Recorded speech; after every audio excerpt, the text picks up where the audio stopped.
जिंदगी की कीमत क्या है?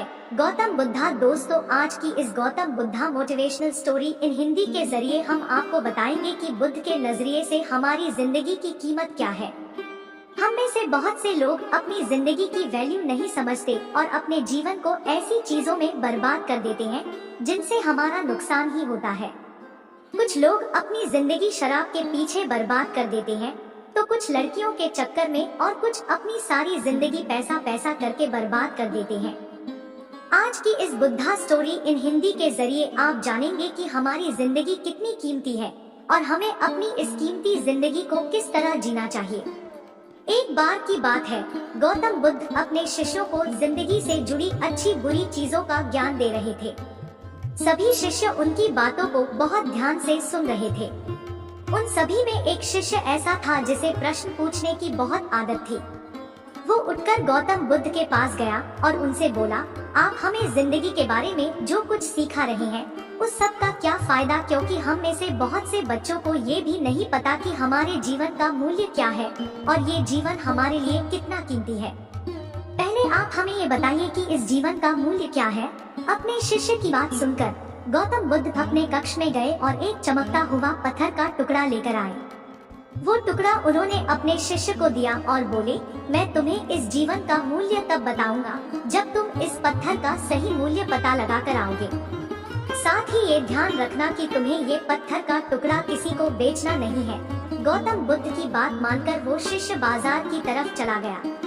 बाजार में सबसे पहले उसकी नजर एक फल बेचने वाले पर पड़ी और उसने वो पत्थर उस फल वाले को दिखाया और बोला, इस पत्थर के बदले आप मुझे कितने फल दे सकते हो? फल वाला बोला, ये पत्थर कुछ खास तो नहीं है, लेकिन फिर भी इसके बदले में तुम्हें 10 केले दे सकता हूँ। वो शिष्य उस पत्थर को लेकर आगे चला गया। फिर उसे एक सब्जी वाला मिला। शिष्य ने उस सब्जी वाले से उस पत्थर की कीमत पूछी। सब्जी वाले ने उस पत्थर को ध्यान से देखा और बोला, इस पत्थर की कीमत के बदले में तुम्हें ज्यादा से ज्यादा एक बोरी भरकर सब्जियां दे सकता हूँ। इसके बाद वो शिष्य उस पत्थर को लेकर एक सोने के व्यापारी के पास गया। उस पत्थर की टुकड़े की चमक देखते ही उस सुनार ने उसकी कीमत 100 सोने के सिक्के लगाए। शिष्य ने वो टुकड़ा बेचने से मना किया तो वो सुनार उसके बदले 200 सोने के सिक्के देने को भी राजी हो गया, लेकिन शिष्य ने वो पत्थर नहीं बेचा। इसके बाद वो शिष्य एक हीरो के व्यापारी के पास गया और उनके सामने उसने वो पत्थर के टुकड़े को रख दिया।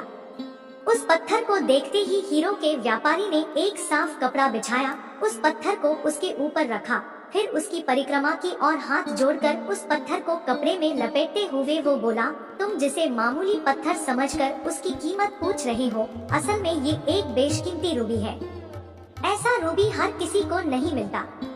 मैं अगर अपना सब कुछ बेच भी दूं तो भी इसकी कीमत नहीं चुका सकता। उस व्यापारी की बातें सुनकर वो शिष्य हैरान हो गया। वो दौड़ा दौड़ा सीधा बुद्ध के पास आया और उन्हें उसने जो कुछ भी बाजार में हुआ वो सब बताया। उसकी अचरज भरी बातें सुनकर गौतम बुद्ध बोले, तुम्हारे सवाल का जवाब इस रूबी की कीमत में ही छिपा है। हमारा जीवन भी एक रूबी है, रूबी की तरह ये भी बेशकीमती है, लेकिन हम इस बात को हमेशा नजरअंदाज करते हैं और अपने जीवन का मूल्य नहीं समझते। हम दूसरों को देखकर और उनके जैसा जीवन जीने की कोशिश में अपने जीवन की कीमत को कम कर देते हैं। हम ये सोचते हैं कि हमारी जिंदगी की कीमत वही है जो दूसरे हमें बताते हैं, लेकिन ये बात हमेशा ध्यान रखना कि सामने वाला अपनी हैसियत, बुद्धि और अपनी समझ के हिसाब से तुम्हारी कीमत लगाता है। सीख जो हमें गौतम बुद्ध की प्रेरणादायक कहानी से मिलती है। जिंदगी सिर्फ एक बार मिलती है, इसलिए इसको बर्बाद ना करें। अपनी जिंदगी को उतना ही कीमती समझे जितना कीमती आप अपने बैंक में रखे रुपयों को समझते हैं। आज के समय में लोग अपनी जिंदगी से ज्यादा कीमती प्यार, पैसों और दिखावे से भरी चीजों को समझते हैं। प्यार के चक्कर में लोग सुसाइड कर लेते हैं। पैसों के चक्कर में ऐसा काम करने लग जाते हैं जिससे उनकी जिंदगी बर्बाद हो जाती है। नाम कमाने के चक्कर में उल्टे सीधे काम करने लग जाते हैं। हमेशा याद रखें कि दिखावा करना जरूरी नहीं है। प्यार दोबारा मिल सकता है, पैसा फिर कमाया जा सकता है, लेकिन जिंदगी को फिर से पाया नहीं जा सकता। इसलिए अपनी इस बेशकीमती जिंदगी को अच्छे से जिए, हर पल का आनंद लें। कभी ये ना सोचे कि आप इस दुनिया में किसी काम के नहीं हैं, ना कभी ये सोचे कि आपकी जिंदगी व्यर्थ है। आपके होने या ना होने से कुछ फर्क नहीं पड़ता। जब भी ऐसे नेगेटिव विचार आपके मन में आए तो खुद को बस ये याद दिलाएं कि जीवन एक रूबी है और ये बेशकीमती है। आई होप आपको गौतम बुद्धा मोटिवेशनल वीडियो अच्छे लगते हैं, तो चैनल को लाइक सब्सक्राइब जरूर करें। शायद एक दीवाना